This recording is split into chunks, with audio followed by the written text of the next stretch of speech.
بسم اللہ الرحمن الرحیم الحمدللہ رب العالمین والصلاة والسلام علی محمد وعلی اہل بیتہ الطیبین الطاہرین اما بعد فقد قال اللہ تبارک و تعالی فی قرآنہ المجید بسم اللہ الرحمن الرحیم وَلَقَدْ يَسَّرْنَا الْقُرْآنَ لِلذِّكْرِ فَهَلْ مِن مُدَّكِرٍ، اور بالتحقیق ہم نے قرآن کو نصیحت کے لیے آسان بنا دیا، تو کیا کوئی ہے نصیحت کو قبول کرنے والا۔ خلاصہ قرآن پارہ نمبر 22۔ اس بارے میں 4 سورہ ہیں: سورہ احزاب کا بقیہ حصہ، سورہ سبا، سورہ فاطر اور سورہ یاسین کا ابتدائی حصہ۔ اس بارے میں آغاز ازواج مطہرات رسول اکرم صلی اللہ علیہ وآلہ وسلم سے ہو رہا ہے کہ جب فتوحات کا دور شروع ہوا تو ازواج مطہرات نے حضور اکرم سے درخواست کی کہ ہمارے وظیفہ اور نان و نفقہ میں اضافہ کیا جائے، تو اللہ کی طرف سے جواب آیا کہ یا تو وہ خوشحالی کی زندگی گزارنے کے لیے رسول سے جدائی اختیار کر لیں، یا پھر تنگ دستی مشکلات میں رسول اکرم کے ساتھ زندگی گزاریں۔ لہٰذا یہ ان کو پیشکش کی گئی کہ ہم آپ کو، اگر آپ دنیا کی زندگی گزارنا چاہتی ہیں، دنیا کی شان و شوکت، تو ہم آپ کو آسان طریقے سے رخصت کیے دیتے ہیں، لیکن ازواج مطہرات نے دنیا پر آخرت کو ترجیح دی۔ اس کے بعد ازواج مطہرات کی فضیلت اور ان کے احکام کے بارے میں ذکر کیا گیا ہے، اور ان کے بارے میں ذکر ہے کہ ان کے لیے دگنا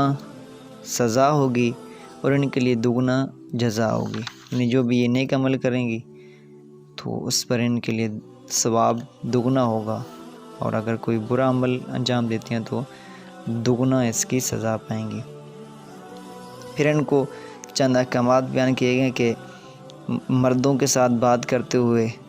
اپنا لہجہ سخت رکھیے، اور بلا ضرورت گھر سے باہر نہ نکلیں، اور زمانہ جاہلیت کی عورتوں کی طرح اپنی زینت لوگوں کے سامنے ظاہر نہ کریں، نماز کی پابندی کریں، زکوٰۃ دیا کریں، اور اللہ اور اس کے رسول کی اطاعت کریں۔ یہ تمام احکامات خاص طور پر رسول اکرم کی ازواج کے بارے میں ذکر کیا گیا۔ اور اس کے بعد ہم یہاں پر ذکر کیے دیتے ہیں کہ حضور کی ازواج جو تھیں وہ زیادہ تھیں، تو اس پر چند افراد جو یہ کہتے ہیں کہ خدا نخواستہ اعوذ باللہ کہ حضور شہوت پرستی میں مبتلا تھے، جس وجہ سے آپ کی ازواج بہت زیادہ تھیں۔ تو یہاں پر قابل توجہ جو نکات ہم آپ کی خدمت میں پیش کر رہے ہیں ان کو سماعت فرمائیے کہ حضور نے اپنی جوانی کا ایک بڑا حصہ ایک ایسی خاتون کے ساتھ گزارا جو تقریباً عمر میں آپ سے دگنا تھی، حضرت خدیجہ سلام اللہ علیہا۔ اور حضرت خدیجہ کے علاوہ جتنی خواتین سے بھی آپ نے شادیاں کیں، وہ بڑھاپے کے حدود میں قدم رکھنے یعنی 50 سال کی عمر کے بعد کی ہیں حضرت نے۔ اور ایک اور نقطہ کہ یہاں پر کہ آپ کی بیویاں جو تھیں، آپ کی زوجیں جو تھیں، وہ تقریباً حضرت خدیجہ کے بارے میں ملتا ہے یا حضرت عائشہ کے بارے میں ملتا ہے کہ یہ باکرہ تھیں، ان کی پہلے شادی نہیں ہوئی تھی۔ باقی تمام جو آپ کے ازواج تھیں ان سب کی اس سے قبل شادیاں ہوئی تھیں، لہذا یہاں پر یہ نہیں کہا جا سکتا کہ حضرت نعوذ باللہ جو ہے شہوت پرستی کی وجہ سے آپ نے یہ شادیاں کی ہیں۔ ہاں، حقیقت اس میں ہو سکتی ہے کہ حضرت جو ہے آپ کے جو مقاصد تھے، تعلیمی مقاصد، پیغام رساں اور مختلف قبائل سے تعلقات قائم کرنے کے لیے یہ حضور کا ایک مقصد ہو سکتا ہے۔ اس کے بعد حضور اکرم کے امتیازی اوصاف، نمایاں اوصاف چند یہاں پر ذکر کیے گئے ہیں۔ کہ آپ اپنی امت پر اور دوسری امتوں پر بھی قیامت کے دن گواہی دیں گے، جبکہ باقی جو نبی ہیں وہ صرف اپنی امت کی گواہی دیں گے۔ اس کے بعد اہل ایمان کو آپ سعادت اور جنت کی بشارت دینے والے ہیں، کفار کو اللہ کے عذاب اور ہلاکت سے ڈرانے والے ہیں، اور آپ نیکی، اصلاح، اخلاق حسنہ، استقامت کی دعوت دینے والے ہیں۔ اور آپ کی دعوت نہ اقتدار کی دعوت ہے، نہ مال کی دعوت ہے، نہ غنیمت جمع کرنے کی دعوت ہے، بلکہ آپ کی دعوت تو اسلام کی جانب، اخلاق حسنہ کی جانب آپ نے دعوت دی ہے۔ اور اس میں یعنی کہاں شک کیا جا سکتا ہے کہ آپ کے سب سے افضل آپ کا عمل جو ہے وہ آپ کا دعوت دینا ہے، جیسے ارشاد ہے وَمَنْ أَحْسَنُ قَوْلًا مِّمَّنْ دَعَا إِلَى اللَّهِ، اور اس سے اچھا کون ہو سکتا ہے جو لوگوں کو اللہ کی جانب بلائے، یعنی یہ سب سے بہترین عمل ہے کہ لوگوں کو اللہ کی جانب بلایا جائے۔ اس کے بعد آپ کو سراج منیر کا لقب سے نوازا گیا ہے، وَدَاعِيًا إِلَى اللَّهِ بِإِذْنِهِ وَسِرَاجًا مُنِيرًا، یعنی آپ لوگوں کو ظلمتوں سے نور کی جانب لے جانے والے ہیں۔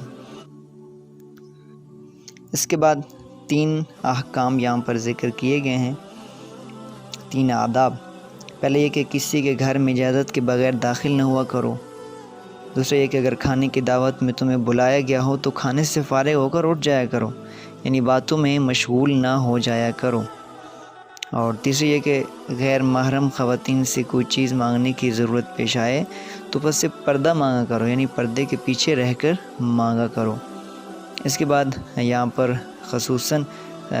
درود کا ذکر ہے، ان اللہ و ملائکتہ یصلون علی النبی یا ایھا الذین آمنوا صلوا علیہ وسلموا تسلیما اللہم صل علی محمد و آل محمد۔ حضور پر درود کا خصوصی یہاں پر ذکر کیا گیا کہ یہ وہ کام ہے جو اللہ تعالیٰ خود بھی کرتا ہے اور اپنے بندوں سے کہہ رہا ہے کہ وہ بھی اس کام کو انجام دیں۔ اس کے بعد ہر مسلمان خاتون کو پردے کا حکم دیا، پہلے ازواج مطہرات کا صرف خاص تھا، لیکن اب یہاں پر تمام خواتین کو حکم دیا گیا ہے۔ اس کے بعد ذکر ہے کہ آخر میں کہ ہم نے یہ امانت، یہ کار خیر کا بوجھ پہاڑوں پر ڈالا، مختلف جانداروں پر ڈالا، لیکن انہوں نے اس کو قبول نہیں کیا، لیکن انسان نے قبول کر لیا لیکن اس کا حق ادا نہیں کیا۔ اس کے بعد سورہ سبا ہے، اس میں مختلف واقعات اور حضرت علیہ السلام، حضرت سلیمان علیہ السلام اور اہل سبا کے بارے میں یہاں پر ذکر کیا گیا ہے۔ اس میں آغاز میں اللہ تعالیٰ کی حمد و ثنا بیان کی گئی ہے کہ وہ اللہ جس نے ساری مخلوق کو پیدا کیا، اس کی حمد ہے، کائنات کے لیے، جس کے لیے کائنات مستحکم ہے، جس نے مستحکم کائنات بنائی ہے، نظام عالم کی تدبیر کی ہے، اور وہ خدا جو ہر چیز کا جاننے والا ہے۔ یہ تمام تعریفیں اس خدا کے لیے ہیں، تمام حمد اس کے لیے ہیں۔ اور مشرکین کا اس کے بعد دوسری زندگی کا انکار کے بارے میں ذکر ہے۔ یہاں پر کہا گیا کہ اے حضور آپ اپنے رب کی قسم کھا کر کہیں کہ قیامت آ کر رہے گی۔ بہت شدید جملے ہیں۔ نیکوکاروں کو جزا اور بدکاروں کو سزا ضرور ملے گی۔ اس کے بعد اہل شکر اور اہل کفر کا ایک تقابل کیا گیا ہے کہ حضرت داؤد اور حضرت سلیمان یہ اہل شکر میں سے ہیں، ان کو جو نعمات دی گئی تھی وہ بھی بہت زیادہ نعمات تھی۔ حضرت داؤد، حضرت سلیمان کو یہاں پر ہم ذکر کرتے ہیں کہ حضرت داؤد علیہ السلام کی آواز بہت خوبصورت تھی، بہت احسن تھی کہ آپ کی آواز پرندے سنا کرتے تھے جب آپ زبور کی تلاوت کرتے تھے۔ اس کے بعد ارشاد ہے کہ اللہ تعالیٰ نے حضرت داؤد کے لیے لوہے کو گرم کر دیا تھا، نرم کر دیا تھا، ویسے جس طرف چاہتے تھے موڑ لیا کرتے تھے، اور حضرت نے ایک کارخانہ بنا رکھا تھا مختلف چیزیں بنانے کا لوہے سے، لہذا بہت ساری نعمات حضرت داؤد علیہ السلام کو دی گئی تھی۔ اسی طرح حضرت سلیمان علیہ السلام کو بہت ساری نعمات دی گئی تھی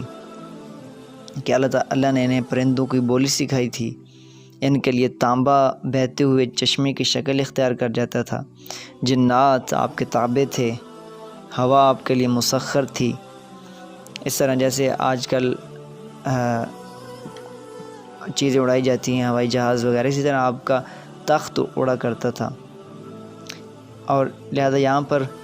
یہ نعمات آپ کی ذکر کیں، لیکن پھر ارشاد ہے کہ آپ اتنی نعمات ہونے کے باوجود بھی